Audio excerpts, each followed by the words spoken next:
আসসালাম। ওয়ালাইকুম আসসালাম। কে বলছেন? আমি আখিমণি বলতেছি। আখিমণি, কেমন আছেন আপনি? ভালো আছেন আখি? হ্যাঁ, আমি ভালো আছি। মাশাআল্লাহ, ভালো আছেন। আখি কোথা থেকে বলতেছেন? আপনার দেশের বাড়ি কোথায়? আমার দেশের বাড়ি মানিকগঞ্জ, আমি থাকি ঢাকা গাজীপুরে। আচ্ছা, ঠিক আছে। তো আখির ফ্যামিলিতে কে কে আছে?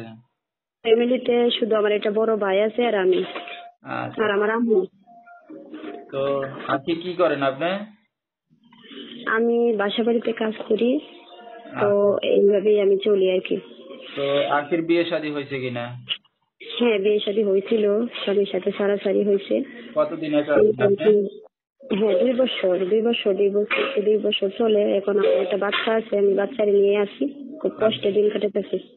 তো দর্শক শুনতে থাকুন আজকে আখির জীবনের গল্পগুলা। ধৈর্য সহকারে ফুল ভিডিওটি দেখলে মোবাইল নাম্বার পেয়ে যাবেন, সরাসরি যোগাযোগ করতে পারবেন আখির সাথে। তো আখি, আপনার বাবা কোথায়? আমার বাবা মারা গেছে। মারা গেছে। তো আপনারা কয় ভাই বোন? দুই ভাই বোন? হ্যাঁ হ্যাঁ, আমরা 2 ভাই বোন। আচ্ছা, ভাই কি আপনার বড় না ছোট? আমার ভাই বড়। আচ্ছা, সে বিয়ে শাদী করছে? হ্যাঁ, বিয়ে শাদী করছে। একসাথেই থাকেন আপনারা? না, সে ভিন্ন থাকে, আমি আর আমার মা আমরা একসাথে থাকি, ভাই আচ্ছা, আলাদা থাকে। তো আখি, আপনার তো বিয়ে শাদী হয়েছে বললেন, তো আপনারা আপনাকে বিয়ে শাদীটা কে দিছিল? নিজে করছিলেন না বাবা মাই দিছিল? এই তো বাবা মাই দিছিল। আচ্ছা, তো স্বামী ভালো ছিল না? না না, ভালো ছিল না, মনে করেন নেশা নেশা খাইতো, তো তাই সংসারে কোনো কিছু বুঝতো না, তাই আর কি তার সাথে সারাসারি হয়েছে। তো এই যে ছাড়াছাড়ি হয়ে গেল, তো বিয়ে শাদী না করলেই পারতেন, আপনার জীবনটা নষ্ট করে চলে গেল, একটা সন্তানও আছে আপনার। তো ওইটাই তো এখন কথা একটা ভাই, কাজ কি করুন। করবো এখন, কোন দুঃখের বিষয়। হ্যাঁ, হ্যাঁ। কিছু করার নাই, কপালে ছিল যাই তাই হয়েছে। এখন ভালো একটা মানুষ চাই আমার জীবনে, এটাই আমার কামনা।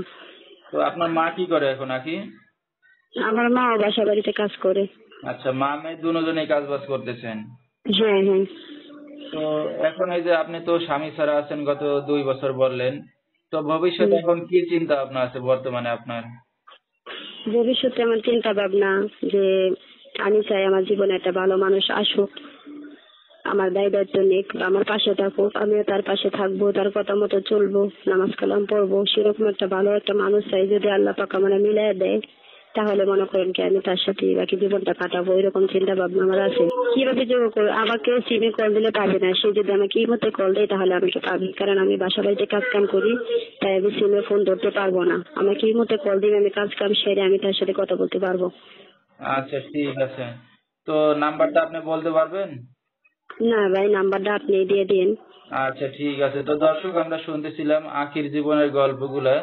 যেহেতু বাবা নেই, অসহায় গরিব ঘরের একটা মেয়ে, বিয়ে শাদী একবার হয়েছিল, স্বামী নাই, একা আছে এখন 2 বছর ধরে। তো সে এখন চাচ্ছে নতুন করে আবার সংসার করতে। তো একটা ভালো মনের মানুষের দরকার তার।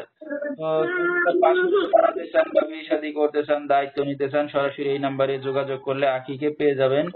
01346658580, এই নাম্বারটাই হলো আখির। এই নাম্বারে ইমো আছে, ইমোতে আপনারা সরাসরি যোগাযোগ করলে তাকে পেয়ে যাবেন। তো আখি, আপনার তো বিয়ে শাদী একবার হয়েছে, তো এখন কেমন মানুষ চাচ্ছেন? মানে বয়স বেশি না কম, না বিবাহিত, কেমন পুরুষ চাচ্ছেন? ভাই শোনেন, বয়স বেশি হলেও সমস্যা নাই, বিয়ে শাদী করা হলেও সমস্যা নাই, তার যদি বউ থাকে কোনো সমস্যা নেই, সে যদি আমার দায়িত্ব নেয় বা আমার পাশে থাকে তাহলে চলবে, বুঝছেন? কারণ আমি ওরকম একটা মানুষ চাই যে আমার পাশে থাকবে, আমার দায় দায়িত্ব নিবে। আমি ওরকম একটা সঙ্গী চাই, তার আচ্ছা, বউ ঠিক বাচ্চা আছে। থাকলেও আমার কোনো সমস্যা নাই, তো বুঝছেন? দর্শক, আপনারা বিস্তারিত জানতে সরাসরি ফোন করবেন। আজকের মতো এখানেই শেষ করছি। সবাই ভালো